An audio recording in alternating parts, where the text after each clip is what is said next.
എബ്രായ ലേഖനം 13-ാമത്തെ അധ്യായം 5-ാമത്തെ വാക്യം, നിങ്ങളുടെ നടപ്പ് ദ്രവ്യാഗ്രഹമില്ലാത്തതായിരിക്കട്ടെ, ഉള്ളത് കൊണ്ട് തൃപ്തിപ്പെടുവീൻ.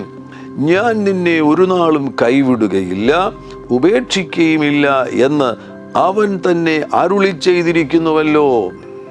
ദൈവത്തിൻ്റെ വാഗ്ദാനമാണ്. കർത്താവാകുന്ന യേശു ക്രിസ്തു നിങ്ങൾക്ക് നൽകുന്ന വാഗ്ദാനമാണ്. അവിടുന്ന് നിങ്ങളെ ഒരു നാളും കൈവിടുകയില്ല, ഒരു നാളും ഉപേക്ഷിക്കുകയില്ല.